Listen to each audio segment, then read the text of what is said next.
Diga conmigo, se renueva el pacto. Escuche bien, desde Génesis hasta Apocalipsis, Dios tomó hombres y mujeres comunes, hombres y mujeres aún desechados por la sociedad. Podemos conocer un hombre llamado Abraham, padre de la fe. Diga conmigo, Abraham, padre de la fe.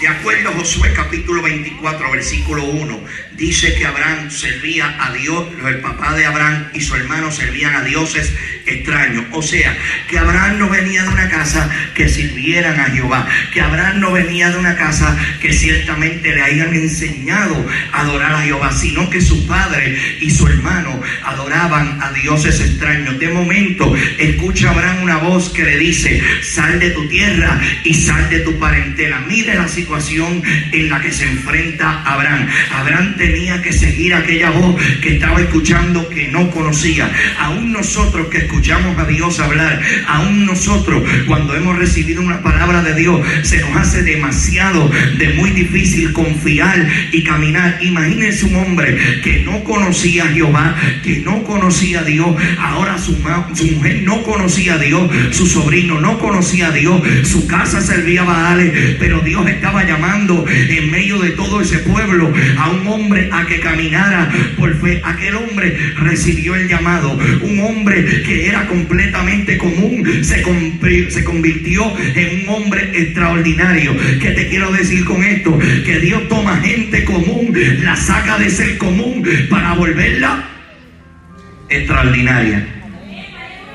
Vayamos un momento donde esa pausa que se hace ahí entre Abraham y su esposa le dice: ¿cómo nos iremos de aquí? ¿Cómo nos vamos a ir de este lugar? Ellos eran millonarios, tenían dinero, tenían siervos, tenían esclavos, ellos vivían bien. Él sabía en la tierra de Israel que había una ley, que cuando tú te vas, tú tienes que dejar tu herencia a menos que tu padre te la otorgue. El padre de él, como él se fue molesto por la situación que había escuchado una voz y no era el Dios que servía el padre, cuentan los historiadores que no le dio su parte. O sea, que cuando Abraham salió con tres cosas: salió con un sueño, salió con una palabra y salió con una meta. Abraham no tenía todas las capacidades para hacerlo materialmente, no tenía las capacidades físicamente, no tenía las capacidades económicamente, pero en la vida de Abraham nosotros vemos un hombre que sin tener ninguna capacidad,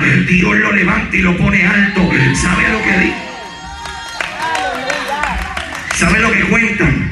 Lo que hablan de la historia de Abraham. ¿Sabe lo que hablan sobre esta teología de ahí dentro?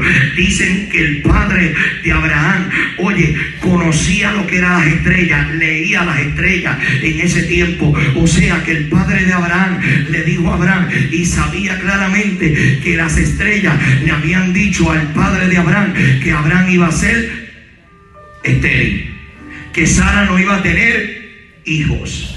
O sea que el padre ya le había dicho a Abraham que Abraham no iba a tener hijos y que Sara no iba a tener hijos y que no había descendencia, porque las estrellas ya se lo habían dicho al padre. El padre le había transmitido esto a Abraham y le había dicho: Abraham, tú no vas a tener hijos, tú eres estéril, tu esposa es estéril, ninguno de ustedes van a fecundar y tener familia, así que tendrás que vivir aquí y tendrás que vivir con esa situación, con ese desánimo, con esa situación arrastrada dentro de la colonia, dentro de todo el mundo que te conoce, porque ser estéril en el tiempo de Israel era maldición. Pero sin embargo, ¿sabes qué? Cuando él está en medio del desierto, cuando él está ahogado en sus problemas, lo primero que Dios le dice: sal afuera y cuenta las estrellas.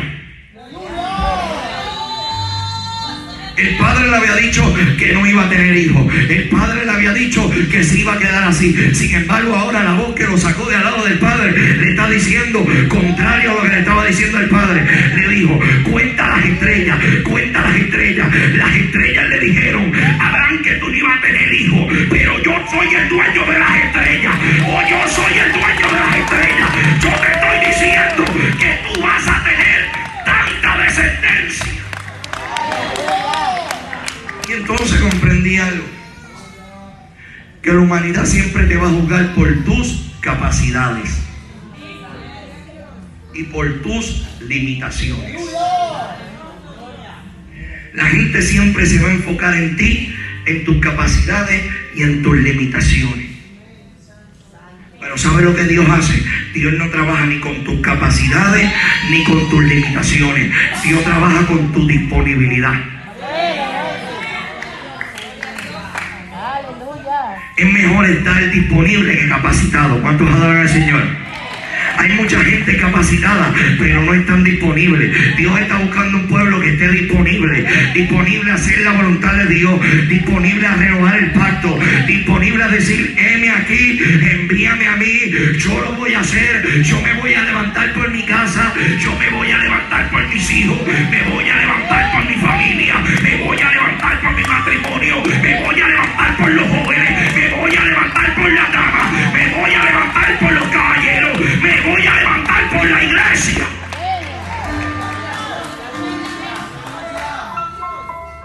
¿Sabe lo que le tiene miedo a los brujos y los demonios? Una iglesia que esté unida en una sola visión. Porque los demonios siempre tratan de buscar un hueco para entrar en una familia y dividirla de una sola razón. ¿Sabes cuál es la razón? Cuando hay división. Cuando hay diversidad en sus pensamientos, no podemos caminar, porque cada uno quiere creer que tiene su propia verdad. ¿Por qué tenemos tantas religiones en el mundo? Cada religión dice que tiene. Cada religión dice que tiene la verdad. Diga conmigo, ninguna religión puede tener la verdad, porque solamente la verdad proviene de Dios. ¿Cuántos adoran al Señor? ¿Cuántos adoran la gloria del Señor? Dale un aplauso fuerte al Señor. Las religiones no te salvan, que te salva Dios. Entonces, cuando miramos esto, miramos que todas las religiones siempre tienen a un profeta, siempre tienen a alguien representando la deidad. En el budaísmo tienen a Buda, los filósofos tenían a Confucio, tenían a Aristóteles, tenían a Platón, los romanos tenían a Zeus, tenían a Poseidón, tenían a Hades, también los literarios tenían a Confucio. Pero algo a mí me agrada de toda la diversidad de religiones, que cuando tú miras religión por religión, todas tienen algo similar, diferente a la de nosotros.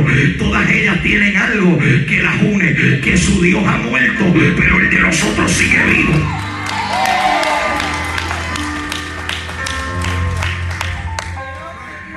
¿Cuántos saben que Dios sigue vivo? Y en medio de todo esto, Dios toma a Moisés. Entonces vamos a hablar un poco de Moisés, rápidamente de Abraham, vamos a hablar de Noé. Usted se imagina a Noé recibiendo una palabra de Dios diciéndole, construye un. Entonces Noé, mirando todo, escucha que Dios le dice, construye una que se acerca a una gran. Entonces yo me imagino a Noé allí mirando la tierra y mirando el cielo y mirando la tierra, mirando el cielo y mirando la tierra, y dice, pero muchachos, si esto está más seco, yo no veo ni tan siquiera una nube. Usted sabe lo que es recibir una palabra que Dios te va a bendecir cuando tú estás en completa escasez.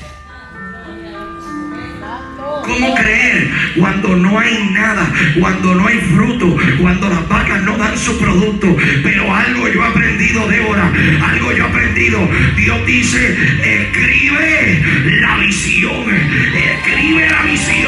porque la visión no se va a tardar. Lo que yo prometí contigo, yo lo voy a hacer.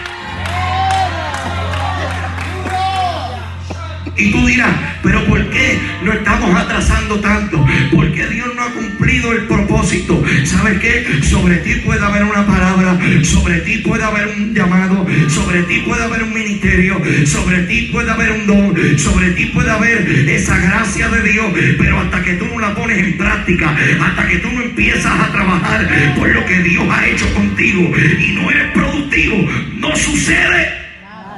Pero un aplauso fuerte al Señor. Ahora Noé recibe una palabra en medio de un desierto.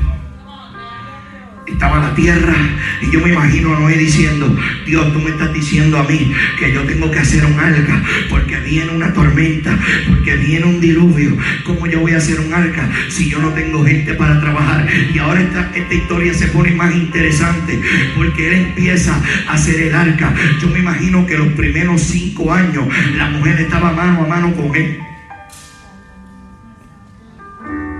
Los primeros 10 años, a lo mejor los hijos decían: dale papá, yo te ayudo. Pero cuando empezaron a pasar 20 años, cuando empezaron a pasar 30 años, cuando empezaron a pasar 40 años, que ya la esposa decía: ¿tú estás seguro que Dios te habló?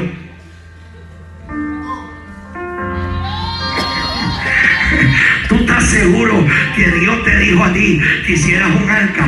No es, pero tú estás seguro, porque la gente está hablando, la gente está comentando, la gente se está riendo de ti, la gente se está burlando, la gente dice que tú estás loco, que a ti te dio una palabra, algo que tú mismo te lo inventaste. Ellos no conocen al Dios que tú le sirves. Oye, yo no estoy viendo, han pasado 5 años, estuve contigo 10, estuve contigo 15, ya llevamos 20 y seguimos trabajando y no pasa nada. Y lo interesante es que Dios no ha vuelto a hablar. Fueron 120 años. ¿Usted cree que usted no ha tenido éxito en su vida? Noé fue el predicador más largo que no se convirtió nadie. 120 años predicando y nadie se le convirtió. Porque la familia entró por Noé, no por ellos. La Biblia dice: y Noé halló gracia a mis ojos, y por Noé entró su familia. O sea que si Noé no hubiera tenido gracia, se hubieran muerto también los familiares. Y yo me imagino que los hijos mirando todo allí diciendo: yo creo que papi se volvió loco, porque hay momentos en que tu propia familia se te acerca y te dice: yo creo que ese no es tu llamado. Yo tenía una abuela en mi familia que le decía a todos mis familiares, le decía: dale 6 meses más y ya se sale del evangelio. Dale 1 año más, ya tú vas a ver, cuando se le aprieten las cosas, que siga viviendo por fe. Él vuelve a los santos, él vuelve a la brujería. Deja que se le aprieten las finanzas, deja que no tenga dinero para comer. Dale 1 año más, que se vuelve a la droga, ese vuelve al punto, ese vuelve a vender droga, ese vuelve a matar gente. Dale 2 años más, ya tú vas a ver. Siguió 2, siguió 3, siguió 4, se murió y yo sigo de pie.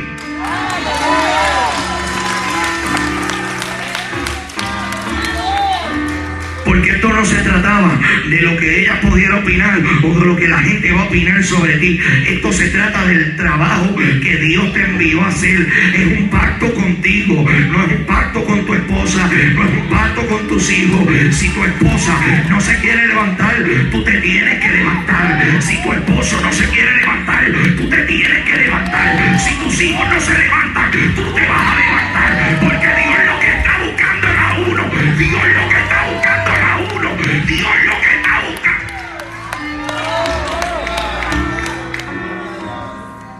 Diga conmigo: Dios está buscando uno. Diga al que está a tu lado: Dios está buscando uno. Uno que se atreva a hallar gracia delante de Dios. Interesantemente, Noé fue productivo 120 años sin recibir más nada de Dios. Dios no volvió a hablar hasta que vino el diluvio. Y yo me imagino que los mismos que se burlaron de Noé por 120 años trabajando el arca, cuando se estaban ahogando, se acordaban de lo que le decían a Noé. Los que hoy se burlaron de ti por lo que Dios profetizó sobre tu vida. Los que hoy se burlaron de ti cuando había sequía y no había nada. Cuando no eras nadie. Cuando no tenías nombre. Cuando no te ponían al frente. Cuando no te daban parte. Cuando no te ponían a tocar. Cuando no te ponían a cantar. Cuando no te ponían a predicar. Los que se burlaron de ti, espérate un momento. Ellos son los que van a ver lo que Dios va a hacer contigo. Porque va a llegar un momento que va a llegar la tormenta, y cuando llegó la tormenta, los que se rieron de aquella palabra fue la que lo mantuvo a flote en medio de la tormenta. En medio de las tormentas, tú tú tienes que aferrarte a la palabra que Dios te dio y no perder ese pacto.